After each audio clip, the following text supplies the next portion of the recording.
साल 1974 में Apple company शुरू होने के 2 साल पहले एप्पल के फाउंडर स्टीव जॉब्स उनके एक दोस्त के साथ इंडिया आए थे नीम करोली बाबा से मिलने। दरअसल स्टीव जॉब्स काफी समय से इंडिया आना चाहते थे हिंदुइज्म और इंडियन स्पिरिचुअलिटी को सीखने के लिए, और यहाँ आने के बाद उन्हें एक ऐसे बाबा के बारे में पता चला जिनके पास अनोखी शक्तियां हैं, जैसे कि एक ही समय पर एक से अधिक जगहों पे मौजूद होना, या फिर एक उंगली से छूकर किसी को भी एक ट्रांस स्टेट में भेज देना, जो स्वामी विवेकानंद के गुरु रामकृष्ण परमहंस ने स्वामी विवेकानंद के साथ किया था, जिसके बाद स्वामी विवेकानंद पूरी तरीके से एक अलग इंसान बन चुके थे। और बाबा के बारे में इन सब चीजों को जानने के बाद स्टीव जॉब्स भी डिसाइड करते हैं कि वो भी नीम करोली बाबा से मिलेंगे, क्योंकि वो वक्त स्टीव जॉब्स के लिए कुछ खास अच्छा नहीं चल रहा था। इसलिए 1974 में स्टीव जॉब्स अपने एक दोस्त के साथ बाबा के आश्रम में आए, लेकिन यहाँ आने के बाद ही उनको पता चला कि बाबा पिछले साल ही गुजर चुके हैं। लेकिन ये सुनने के बावजूद भी उन्होंने डिसाइड किया कि वो वहाँ पर कुछ वक्त के लिए रहेंगे, और फिर उन्होंने काफी समय तक वहाँ रहकर हिंदू धर्म के बारे में सीखा। और ठीक इसके 2 साल बाद स्टीव जॉब्स ने एप्पल कंपनी की शुरुआत की।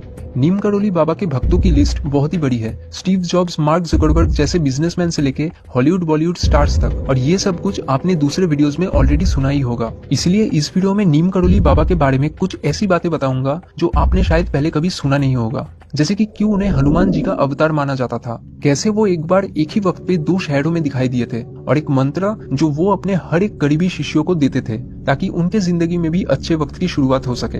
नीम करोली बाबा अपने शुरुआती दिनों में लगभग कई साल हनुमान जी की तपस्या किया करते थे, जिसके वजह से उन्हें हनुमान जी से कई सारी सिद्धियां प्राप्त हुई है। वो एक ऐसे बाबा थे जिनसे आप ना मिलके भी उनका आशीर्वाद प्राप्त कर सकते हैं। उनके भक्तों का ये कहना है कि जो लोग अपने अंदर उनसे एक डीप कनेक्शन बना लेते हैं वो उन सब की मदद करते हैं। इस वीडियो में आप जानेंगे कि इन्होंने ऐसा क्या कर दिया था जिसके बाद से लोग इन्हें हनुमान जी का अवतार मानने लगे। लेकिन उससे पहले जानते हैं कि कैसे एक बार नीम करोली बाबा को उनके भक्तों ने एक ही वक्त पर 2 जगहों में एक साथ दिखाई दिए थे। जैसे कि मैंने अपने सिद्धि वाले वीडियो में बताया था कि कई सालों तक कुछ स्पेसिफिक चीजों को लगातार करने पर आपके शरीर में कई सारे मैजिकल चेंजेस होना शुरू हो जाते हैं, जिसके बाद आपका शरीर कई सारे पावर्स डेवलप करना शुरू कर देता है, जिनको हम सिद्धि कहते हैं। और नीम करोली बाबा के पास भी ऐसा ही एक सिद्धि था कि वो एक ही समय पर एक से अधिक जगहों पे मौजूद हो सकते हैं। जैसे कि एक बार की बात है जब कानपुर में एक नए हनुमान मंदिर का कंस्ट्रक्शन बस कंप्लीट ही हुआ था, तो उसके ऑफिशियल ओपनिंग सेरेमनी में बाबा जी को वहां पर बुलाया गया था। लेकिन क्योंकि बाबा उस वक्त इलाहाबाद में थे, इसलिए उन्होंने वहां जाने से मना कर दिया। अगले दिन ओपनिंग सेरेमनी की सुबह थी और बाबा जी सुबह उठने के कुछ देर बाद ही कहा कि उनकी तबीयत कुछ सही नहीं लग रही और उन्हें शायद कुछ देर के लिए सो जाना चाहिए, और फिर वो इलाहाबाद में ही अपने कमरे में जाकर सो गए। ठीक उसके अगले दिन उनके भक्त जब कानपुर से इलाहाबाद लौटे तब उन्होंने कहा कि सेरेमनी बहुत ही अच्छे से हुई और बाबा जी खास वहाँ पर आए थे, इसलिए बाकी सबको भी बहुत अच्छा लगा था। और ये बहुत ही चौंकाने वाली बात थी क्योंकि ओपनिंग सेरेमनी के पूरे दिन बाबा अपने इलाहाबाद वाले कमरे में ही बंद थे, और अगर वो वहां से आने की कोशिश भी करते फिर भी उनको 10 घंटे बस आने और जाने में लग जाते। और उनके भक्तों ने ये भी कहा कि बाबा 7 बजे से लेकर 12 बजे तक वहीं पर थे, मतलब करीब 5 घंटे वो उस सेरेमनी में ही थे।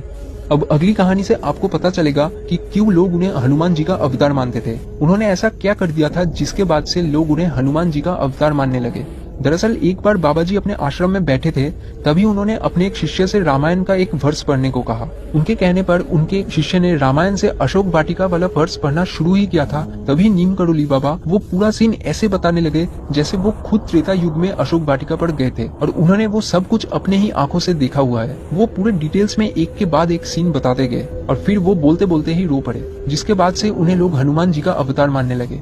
नीम करोली बाबा का फिलोसॉफी बहुत ही इन्फ्लुएंशियल था, जिसके वजह से स्टीव जॉब्स जैसे कई सारे लोगों की जिंदगी उनसे मिलने के बाद पूरी तरीके से बदल गई थी। वो अपने हर शिष्यों को हमेशा राम का नाम जपने को कहते थे और कहते थे कि इससे उनके जिंदगी में बदलाव आएगी। उनके पूरे लाइफ टाइम में उन्होंने 2 मेन आश्रम बनाया, एक वृंदावन में और दूसरा कैची धाम। और 11 सितंबर 1973 में after experiencing a diabetic coma लगभग रात के 1 बजे के करीब उनका देहांत हो गया। नीम करोली बाबा के फिलोसॉफी के हिसाब से दूसरों की सेवा करना ही हाईएस्ट फॉर्म ऑफ डिवोशन है, और दूसरों के अच्छा करने और सोचने पर ही हमारी जिंदगी में भी अच्छी चीजें होना शुरू